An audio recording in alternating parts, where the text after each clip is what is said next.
ನನ್ನ ಹೆಸರು ಸುಮಿತ್ರಾ. ನನಗೀಗ 59 ವರ್ಷ ಕಂಪ್ಲೀಟ್ ಆಗುತ್ತೆ ನೆಕ್ಸ್ಟ್ ಮಂತ್ಗೆ.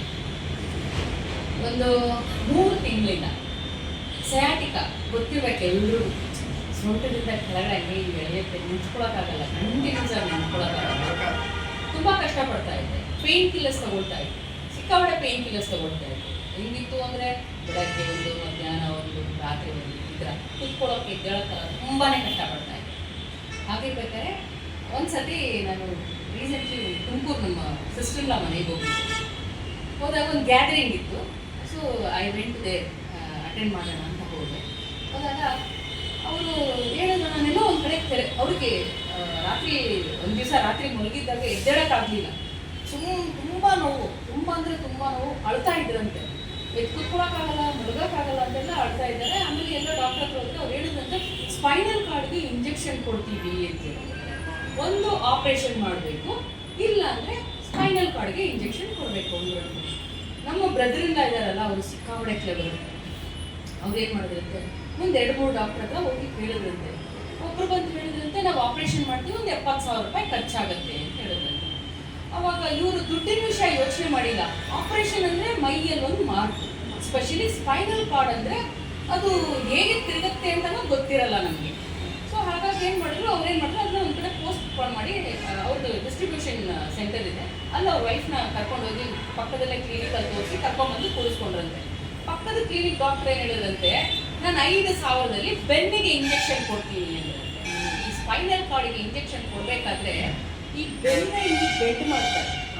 ಬೆಂಡ್ ಮಾಡಿದಾಗ ಈ ಮಧ್ಯದಲ್ಲಿ ಭಾಗದಲ್ಲಿ ಒಂದು ಮಸಲ್ ಇರುತ್ತೆ. ಆ ಮಸಲ್ಗೆ ಇಂಜೆಕ್ಟ್ ಮಾಡಿದ್ರೇನೆ ನಮಗೆ ಬಂದ್ಬಿಟ್ಟು ಅದು ಎಫೆಕ್ಟಿವ್ ಆಗೋದು. ಅನಸ್ತೀಶಿಯಾ ಕೊಟ್ಟರು ಆ ಜಾಗದಲ್ಲಿ ಕೊಟ್ಟರೇನೆ ಅದು ನಮಗೆ ಲೋವರ್ ಎಲ್ಲ ಹೊಟ್ಟೋಗುತ್ತೆ. ಆಗ ಇವರು ಹೆದರ್ಕೊಂಡ್ಬಿಟ್ಟಿದ್ದಾರೆ, ಕೂತಿದ್ರಂತೆ. ಅವಾಗ ಯಾರೋ ಒಬ್ರು ಅವ್ರ ಕಡೆಯವರೊಬ್ರು, ಏನೋ ಅವ್ರ ಹೆಸರು ಗೊತ್ತಿಲ್ಲ ನನಗೆ, ಅವರು ಏನಕ್ಕೆ ಅದಕ್ಕೆ ಇಲ್ಲಿ ಬಂದು ಕೂತಿದ್ದಾರೆ ಅಂತ ಕೇಳಿದ್ರಂತೆ. ಇದರ ಸೊಂಟ ನೋವು, ಡಾಕ್ಟರ್ ನೋಡಿದ್ರೆ ಸ್ಪೈನಲ್ ಕಾರ್ಡ್ ಇಂಜೆಕ್ಷನ್ ಕೊಡಬೇಕು ಅಂತಿದ್ದಾರೆ, ಇನ್ನೊಂದು ಡಾಕ್ಟರ್ ನೋಡಿದ್ರೆ ಆಪ್ರೇಷನ್ ಮಾಡಬೇಕು ಅಂದ್ಕೊಂಡಿದ್ದಾರೆ, ಏನು ಮಾಡೋದೋ ಗೊತ್ತಾಗ್ತಾ ಇಲ್ಲ ಅಂತ ಹೇಳಿದ್ರಂತೆ. ಅಯ್ಯೋ ಅಣ್ಣವ್ರೆ, ನೀವೇನಕ್ಕೆ ಅಲ್ಲಿಗೆ ಹೋಗ್ತೀರಾ, ಅಲ್ಲೊಂದು ಸರಾಕೆ ಅಂತ ಒಂದು ಜಾಗ ಇದೆ, ಅಲ್ಲಿ ಹೋಗಿ ಅಂತ ಹೇಳಿದಂತೆ. ಇವರು ಹೋಗ್ತಾ ಬರ್ತಾ ನೋಡಿದ್ದಾರೆ, ಬಟ್ ಅಲ್ಲಿ ಏನಾಗುತ್ತೆ ಅಂತ ಅವ್ರಿಗೆ ಗೊತ್ತಿಲ್ಲ. ಅವ್ರು ಏನು ಮಾಡಿದ್ದಾರೆ, ಅವ್ರನ್ನ ಅವತ್ತನ್ನು ಅಲ್ಲಿ ಕರ್ಕೊಂಡು ಹೋಗಿದ್ದಾರೆ. ಹೋದಾಗ ಅವರು ಅಲ್ಲಿ ತುಂಬ ಚೆನ್ನಾಗಿ ಎಲ್ಲರೂ ಅದೇ ಹೇಳ್ತಾ ಇದ್ರು, ಬಂದರೆ ನಿಮ್ಮನ್ನ ಅಮ್ಮ ಅಪ್ಪ ಅಂತ ತುಂಬ ಪ್ರೀತಿಯಿಂದ ಬರ್ಮಾಡ್ಕೊಳ್ತಾರೆ. ನಮ್ಮ ಮಕ್ಕಳು ಅಷ್ಟೊಂದು ಗೌರವ ಪ್ರೀತಿ ಕೊಡೋದಿಲ್ಲ, ಅಂದರೆ ಈ ಮಕ್ಕಳಲ್ಲಿ ಹೋದ್ರೆ ಬಾಯಿ ತುಂಬ ಅಮ್ಮ ಅಪ್ಪ ಅಂತಾರೆ. ಆ 2 ಮಾತು ಬಿಟ್ಟರೆ ಬೇರೆ ಏನೂ ಇಲ್ಲ ಅವ್ರ ಹತ್ರ ಅಂಬೋದು. ಅಂದರೆ ನನಗೆ ತುಂಬ ಕೇಳಬೇಕಾದ್ರೆ ತುಂಬ ಖುಷಿ ಆಯಿತು. ಆಮೇಲೆ ಅವ್ರು ಹೇಳಿದ್ರು, ಈ ಥರ ಅವರೆಲ್ಲ ವಿಷಯ ತಿಳ್ಕೊಂಡು ಅವ್ರಿಗೆ ಟ್ರೀಟ್ಮೆಂಟ್ ಇನ್ ದ ಸೆನ್ಸ್ ಅದು ಕೊಟ್ಟಿದ್ದಾರೆ, ಬೆಡ್ಡಲ್ಲಿ ಮಲಗಿಸಿ ಏನೋ ಇದು ಮಾಡಿದ್ದಾರೆ. ವಿದಿನ್ 2 days ಆ ಪೇಯ್ನ್ ಎಲ್ಲೋಯ್ತಂತಾನೆ ಅವ್ರಿಗೆ ಗೊತ್ತಿಲ್ವಂತೆ. ಅವರು ಬೆಡ್ಡಲ್ಲಿ ಕೂತ್ಕೊಳ್ಳೋಕ್ಕಾಗಲ್ಲ, ಮಲಗಿದ್ರೆ ತುಂಬ ಅಳೋರಂತೆ. She is a very strong lady. ಅಷ್ಟು ಬೇಗ ಕಣ್ಣಲ್ಲಿ ನೀರು ಬರಲ್ಲ ಅವ್ರಿಗೆ. ಅಂಥವರು ಅಳೋರಂತೆ ಸುಮಾರು. ನಮ್ಮ ಭಾವ ಗಟ್ಟಿ ಮನುಷ್ಯ, ಇದಕ್ಕೆಲ್ಲ ಕೇರ್ ಮಾಡಲ್ಲ ಅವ್ರು ಯಾವಾಗ್ಲೂ. ಅಂಥವ್ರಿಗೆ ಬೇಜಾರಾಗ್ಬಿಟ್ಟಿದೆ, ಏನು ಇವ್ರು ಇಷ್ಟೊಂದು ಕಷ್ಟಪಡ್ತಾಳಲ್ಲ ಅಂತೇಳಿ ಈ ಸರಾಕೆರೆಗೆ ಕರ್ಕೊಂಡು ಬಂದು ತೋರಿಸಿದ್ದಾರೆ. ನಿಜವಾಗಿ ಹೇಳ್ತಾ ಇದ್ದೀನಿ, ಐ ಫೀಲ್ ವೆರಿ ಹ್ಯಾಪಿ. ನಾನೇನಾಯಿತು, ಸೋಫಾ ಮೇಲೆ ಕುತ್ಕೊಂಡು ಎದ್ದೇಳ್ಬೇಕಾದ್ರೆ ನಾನು ಸೊಂಟ ಹಿಂಗೆ ಹಿಡ್ಕೊಂಡೆ, ನಡೆಯೋಕ್ಕೆ ಆಗಲಿಲ್ಲ ನನ್ನ ಕೈಲಿ. ಒಂಥರ ಕುತ್ಕೊಂಡ್ರೆ ಎದ್ರೆಲ್ಲ ತುಂಬ ನೋವು, ಅದರಿಂದ ಅಂದರೆ ಎಳೆಯೋದು. ಆ್ಯಕ್ಚುಲಿ ನಾನು ಬಂದು 10 days, ಆ 10 daysಲ್ಲಿ 2 days ರಜಾ ಹಾಕಿದ್ದೀನಿ ನಾನು. ಅದು ವೆರಿ ಇಂಪಾರ್ಟೆಂಟ್ ಥಿಂಗ್ಗೋಸ್ಕರ ನಾನು ರಜಾ ಹಾಕ್ತೇನೆ. ನಾನು ಇಲ್ಲಾಂದರೆ ನಾನು ರಜಾ ಹಾಕಲ್ಲ. ನಾನು ರೆಗ್ಯುಲರಾಗಿ ಬರ್ತೀನಿ. ನಾನು ಬಂದರೆ ಇಲ್ಲಿ ಎಲ್ಲ ನಿಜವಾಗ I felt very happy. First day ಬಂದಾಗ ನೀವು ಎಷ್ಟು ಅಂದರೆ ನಾನು ಅವ್ರನ್ನ ತುಂಬ ತೊಂದರೆ ಕೊಟ್ಬಿಟ್ಟೆ. ನಾನು ಇದೇ ಜಾಗದಲ್ಲಿ ನಿಂತಿದ್ದೀನಿ, ನನಗೆ ಈ ಜಾಗ ಗೊತ್ತಾಗಲಿಲ್ಲ. ಉಪೇದನ ಒಬ್ಬ sir, you was very patient with me, ತುಂಬ ಪೇಷೆಂಟು. ನಾನು ಪೇಷೆಂಟ್ಸ್ ಕಳ್ಕೊಂಡೆ. ಅಲ್ಲಿ ಮೆಟ್ರೋ ಕೆಳಗಡೆ ನಿಂತ್ಕೊಂಡ್ಬಿಟ್ಟು ನಾನು ಎಲ್ಲಿದೆ ನಿಮ್ಗೆ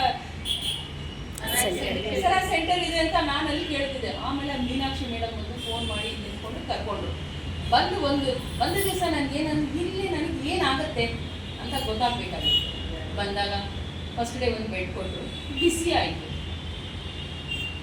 ಓಕೆ, ಏನೋ ಬಿಸಿ ಆಗ್ತಾ ಇದೆ, ನೋಡೋಣ ಈ ಬಿಸಿನ ನೋಡೋಣ ಅಂತ 2 ದಿವಸ ಬಂದೆ, 3 ದಿವಸ ಬಂದೆ, ಕಂಟಿನ್ಯೂಸ್ ಆಗಿ ಬಂದ ಮೇಲೆ ಒಂದು 5-6 days ಆದಮೇಲೆ ಸ್ಲೋಲಿ ಸಯಾಟಿಕಾ ಪೇಯ್ನು ಫುಲ್ಲು ಹೊರಟೋಯ್ತು. ಈಗ ನನಗೆ ಆ ಪೇಯ್ನ್ ಇಲ್ಲ, ಸಯಾಟಿಕಾ ಪೇಯ್ನ್ ಇಲ್ಲ. ನಾನು ಹೆಚ್ಚಿಗೆ ಹೇಳಲ್ಲ, ಸುಳ್ಳು ಹೇಳಲ್ಲ, ನನಗೆ ಪೇಯ್ನ್ ಇಲ್ಲ. ಬಟ್ ನನಗೆ ವಿಟಮಿನ್ ಡೆಫಿಷಿಯನ್ಸಿಯಿಂದ ಬ್ಯಾಕ್ ಪೇಯ್ನ್ ಇದೆ. ಅದು ಬಂದ್ಬಿಟ್ಟು ಈ ಸೆರಾಕೆರ್ದು ಪ್ರಾಬ್ಲಮ್ ಅಲ್ಲ. ಅದು ನಾನು ಇಂಟೇಕ್ ತೊಗೊಳೋದು ಸರಿಯಾಗಿ ತೊಗೋಬೇಕು. ನಾನು ತೊಗೊಳೋದು ಪ್ರೋಟೀನು ನ್ಯೂಟ್ರಿಷನ್ಸ್ ಎಲ್ಲ ನಾನು ಸರಿಯಾಗಿ ತೊಗೊಂಡ್ರೆ ಖಂಡಿತ ಅದು ವಾಸಿ ಆಗುತ್ತೆ. ಆಮೇಲೆ ಇಲ್ಲಿ ಬಂದು ಐ ಹ್ಯಾಡ್ ಒನ್ ವಿಷಯ ಹೇಳೋದಾಗಬೇಕು ಅಂತ ಗೊತ್ತಿಲ್ಲ. ಬಟ್ ಹೇಳ್ಬೇಕು ಏನಿದೆಯೋ ಸ್ವಲ್ಪ ಯೂರಿನ್ ಪಾಸ್ ಮಾಡೋದು ಸ್ವಲ್ಪ ಪ್ರಾಬ್ಲಮ್ ಆಗುತ್ತೆ, ಸ್ವಲ್ಪ ಪ್ರಾಬ್ಲಮ್ ಆಗ್ತಾ ಇತ್ತು. ಬಟ್ ಅದು ಕಡಿಮೆ ಆಗಿದೆ. ನಾನು ಕೋವಿಡ್ ಗಿಫ್ಟ್ ನನಗೆ ಡಯಾಬಿಟಿಕ್. ಅಡುಗೆ ಮಾಡೋದು, 3 ಹೊತ್ತು ತಿನ್ನೋದು, ಟಿ ವಿ ಮುಂದೆ ಒಂದು 5 ಪಿಕ್ಚರ್ ನೋಡೋದು, AXN, ಆಮೇಲೆ ಸ್ಟಾರ್ ಮೂವೀಸು. ನನಗೆ ಆ್ಯಕ್ಷನ್ ಮೂವೀಸ್ ಅಂದರೆ ತುಂಬ ಇಷ್ಟ. 5 ಪಿಕ್ಚರ್ ನೋಡೋದು, ತಿನ್ನೋದು, ನಡೆಯೋದಿಲ್ಲ. ಹೊರಗಡೆ ಹೋದರೆ ಪೊಲೀಸ್ ಅವ್ನು ಒಳಗಡೆ ಹೋಗು ಅಂತಾನೆ. ಏನು ಮಾಡೋದು? ಅದ್ರ ಗಿಫ್ಟ್ ನನಗೆ ಡಯಾಬಿಟಿಕ್ ಆಗಿದೆ. ಇಲ್ಲಿ ಬಂದ ಮೇಲೆ ಡಯಾಬಿಟಿಕ್ ಪ್ರಾಬ್ಲಮ್ಮು ಸ್ವಲ್ಪ ಕಡಿಮೆ ಆಗಿದೆ. ಅದು ನೆಕ್ಸ್ಟು ಇದು ತೊಗೊಂಡ್ಮೇಲೆ ನಾನು ಹೇಳಬೇಕಾಗಿ ಎಷ್ಟು ರೀಡಿಂಗ್ ಇದೆ ಪ್ರಾಪರ್ ಟೆಸ್ಟಿಂಗ್ ಮಾಡಿದ್ಮೇಲೆ I will come and reveal the readings.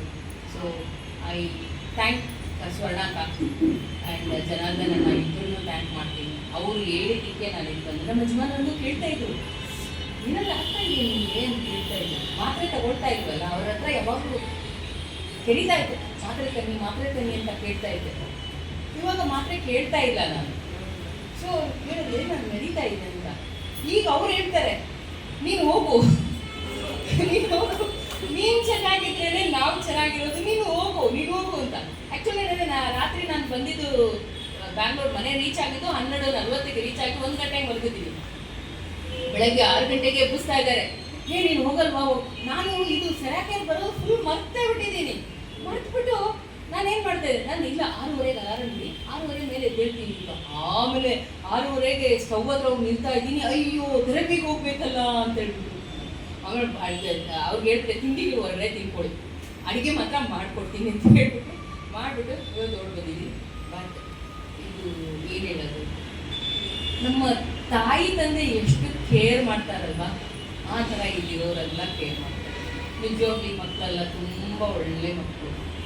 ಈ ಸೆರಾಕೆರ್ಗೆ ಇನ್ನೂ ಒಳ್ಳೇದಾಗಬೇಕು.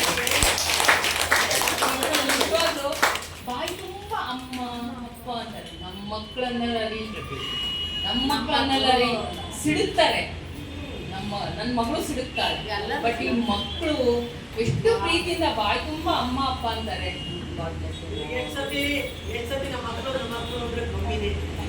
ಇಲ್ಲಿರೋ ಪ್ರತಿ ಮಗುನು ಅಷ್ಟೇ ತುಂಬ ಚೆನ್ನಾಗಿ ಮಾತಾಡಿಸ್ತಾರೆ. ಆ ಪ್ರೀತಿಗೋಸ್ಕರ, ಆ ಮರ್ಯಾದೆಗೋಸ್ಕರ ಅಟ್ಲೀಸ್ಟ್ ಇಲ್ಲಿ ಬರಲೇಬೇಕು, ಖಂಡಿತ ಬರಬೇಕು. ಅವಕಾಶ ಕೊಟ್ಟ ಎಲ್ಲರಿಗೂ